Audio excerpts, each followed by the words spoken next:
Welcome back to Prospect Channels TV. My people, we don't come back with another Ogbonge update. I beg, if today be your first time when you join us, please subscribe and share. In 2020, the Nnamdi Kanu told Yoruba's agitators, he said, see, Tinubu will use you to rise to Asorok. And now it's happening. He said, you people, will be confused. And everything Nnamdi Kanu have said is happening. Let's hear it all. I will be right back. Now you understand, don't you? That we are always right. When we refuse to vote for Buhari, we are right. We knew him. The thing these days that I'm happy about is that our Yoruba brothers now understand that we are measured in our thinking. When we say no to something, that thing, there is evil in it. Now, they are going to use Tinubu to try to deceive them once again.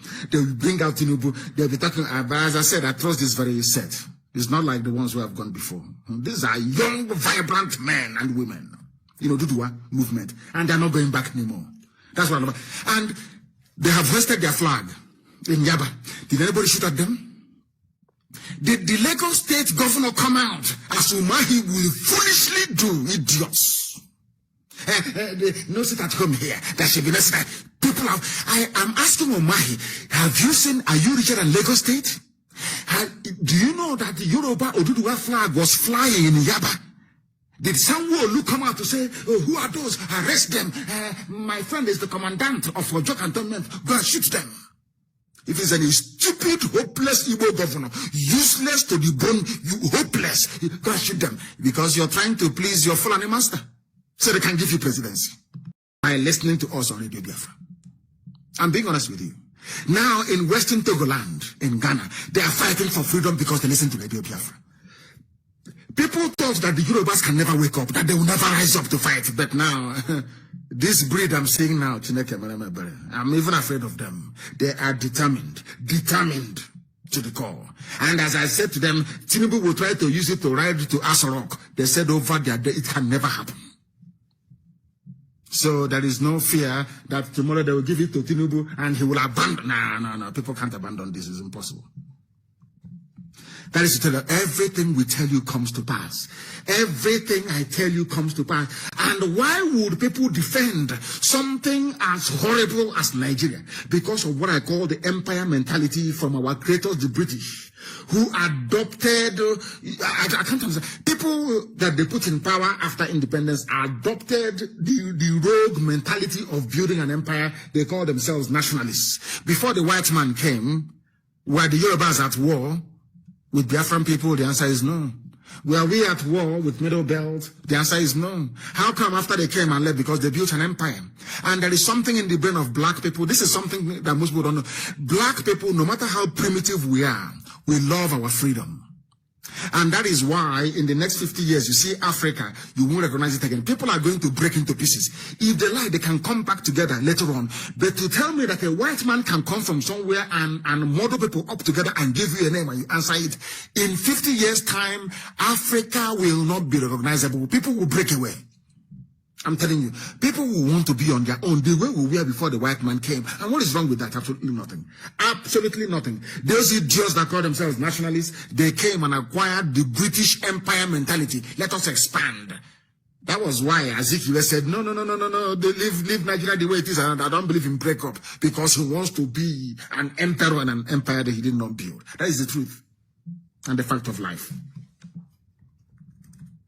That is why, even as we preach this very gospel, in the Western, they call it, is this Western Togoland, they call it. Western Togoland. They said Ghanaian police or the Ghanaian armed forces. That's where they are strong, armed forces. Ghana security forces say separatists killed in shootout. That's what they do. That is that colonial mentality, that empire mentality. There was no Ghana before the British came. Everybody was on their own. People want to go back to the way they were before the white man came, and you're busy shooting them because Nana Akufo-Addo wants to be an emperor. Britain gave us Ghana. I don't understand this thing about black people. I am struggling. When the white man came and was conquering us, we were complaining, saying we don't like it, we want the white man to go. And as soon as the white man left, that That edifice of racism, which is a nation state in Africa, we allowed it to stand. That very philosophical inconsistency, that inconsistency in terms of our approach to something we clearly identified as a problem initially.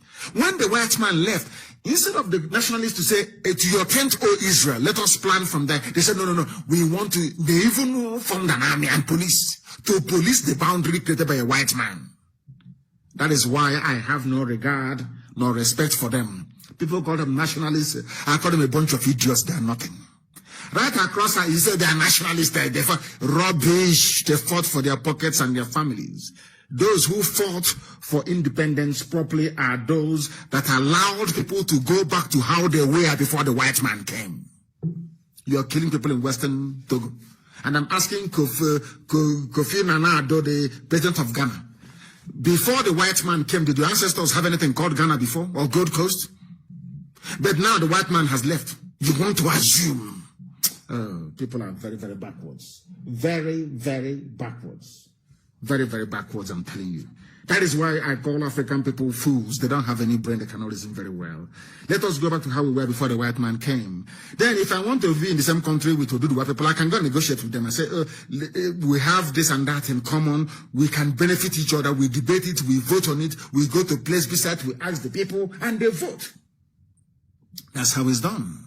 Anybody you want to join you, you go to them and they willingly join. As Scotland willingly joined the UK over 300 years ago, and today they want to go, and nobody's stopping them. I don't know what's wrong with African people. A white man came and built some junk, called it Nigeria, which you don't even know the meaning of the name, and you're jumping up and down. I'm a Nigerian. Let's defend Nigeria. And I'm wondering what type of cage the animal jumped out from. And possibly a university degree holder for that matter. Very, very sad indeed. Very, very sad, but we must preach the gospel of truth. We must preach this very gospel. So Fulani will continue to wreak havoc on all of you. They will continue. That is why they said, effort for peace sake, Southern must become next president. We are not interested. This is Audu Ogbe. He's from the middle belt. He's in the middle belt, How do you obey in different? A Southerner should be. Is that? Do we say that is our problem? Do you think we are fools?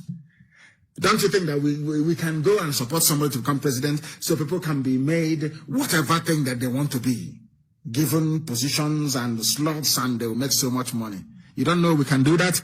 That is not our cup of tea. If you like, spread your presidency like a confetti all over the place. That is when they will know who we are. We are not interested. If you like, come to my village, and after P2B and Atiku, that band has come and gone. That is the end of it. No more. No presidency, nothing. Let us give it. Do you think we are foolish? The same way you use your so-called presidency or head of state, you gave it to go on, a Christian from Middle Belt, and then you took over all of them and said, we are all one North. And they agreed. And today, what is happening to them? The same thing you want to do to us. Hey, come and take the presidency. After that, then, look, Jonathan was president for 6 years. What happened? Any improvement? Is there any improvement? A few people were enriched, that's all. Tell me the tangible improvement for the woman in the creek drinking contaminated water. How did you improve her life and that of the children? How, I ask. People are jumping around. It's our turn. For equity's sake, you are foolish. Some of you live abroad. Where you live abroad, is Donald Trump your cousin? Is he from your village? It's the policies that matter, how the country is structured, how it is run. It doesn't matter where somebody comes from. I'm asking you, for some of you that live in the UK shouting, is the turn of, is Igbo man's turn? Is Boris Johnson from your village?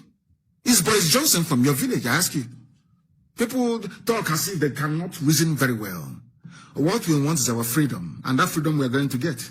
If you like, you can go and join the flan, they will deceive you. Say, it's because of Nnamdi Kanu and IPOB. That is why you cannot get the presidency. See what you can do. Some of you will try to poison us. You can go and plan with them to arrest and to do all manner of evil to us. But you cannot succeed. You cannot prevail.